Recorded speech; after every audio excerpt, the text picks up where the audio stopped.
আসসালামু আলাইকুম ওয়া রাহমাতুল্লাহি ওয়া বারাকাতুহু।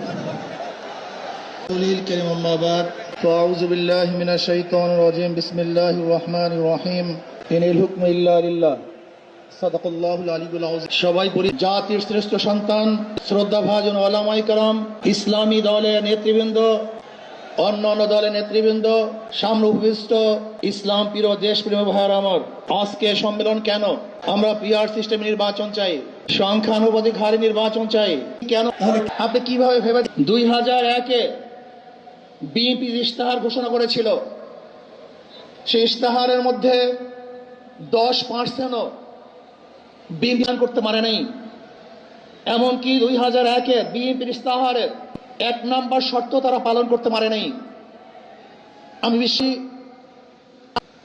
আগামীতে কোথায় কি যাবে আমি জানি। বাংলাদেশের কোন দুর্নীতি, বাংলাদেশের প্রত্যেক নাগরিক অধিকার বাস্তবায়ন হবে, তারা শান্তিতে বসবাস করতে পারবে, নির্বিঘ্নে ঘুমাতে পারবে, আমার মা বোনরা ইজ্জত দিয়ে রাস্তায় চলাফেরা করতে পারবে, বাংলাদেশের মসজিদ থাকবে, মাদ্রাসা থাকবে, দাড়ি থাকবে, টুপি থাকবে, দাড়ির উপরে কেউ আক্রমণ করতে পারবে না, টুপিকে ছিনিয়ে কেউ নিতে পারবে না, ইসলামের বাইরে কেউ আইন পাশ করতে পারবে না। এর জন্য জীবন দিয়েছিল, রক্ত দিয়েছিল। বাংলাদেশের মানুষ ওই ভারতের গোলামি করার জন্য রক্ত দেয় নাই। বাংলাদেশের মানুষ ভারত আমাদের দেশে কর্তৃত্ব নেতৃত্ব করবে, আমেরিকা আমাদের দেশে কর্তৃত্ব নেতৃত্ব করবে, এর জন্য বাংলাদেশের মানুষ জীবন দেয় না, রক্ত দেয় নাই।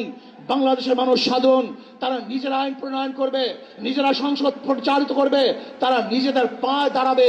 বাংলাদেশের মানুষ জীবন দিতে পারে, কিন্তু কার গোলামি করতে পারে না। ভাইয়েরা আমার, আমি বিশ্ব খবরদার যদি মুনাফিকি করে দেশের মানুষ মন করার পরে একসাথ হন, নাসরুম মিনাল্লাহি ফাতহুন কারীব, অবশ্যিরিস সাবিরিন। সেই দিন আসতেছে, আমি দেখতেছি, মনে হয় আমার চোখের সামনে আমি দেখতেছি।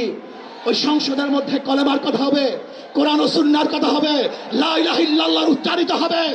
গোটা বাংলাদেশের মানুষ শান্তিতে বসবাস করতে পারবে, জুলুম থাকবে না, অত্যাচার থাকবে না, অবিচার থাকবে না।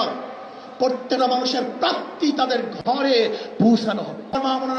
আজকে আমাদের এই জনসভায় যশোর থেকে আর কিছু ভাই আসার সময় তারা অ্যাক্সিডেন্ট হয়ে শাহাদাত বরণ করেছে। আল্লাহ তাদেরকে জান্নাতুল ফেরদাউস দান করেন। আমার অনেক ভাইয়েরা আহত অবস্থায় আছে, আল্লাহ পাক তাদেরকে সুস্থ করে দেন। আসুন, আজকে জনসমুদ্রে আমরা আসছি, আমাদের টাকা নাই, পয়সা নাই, নিজের পয়সা দিয়ে এসছি, নিজের এই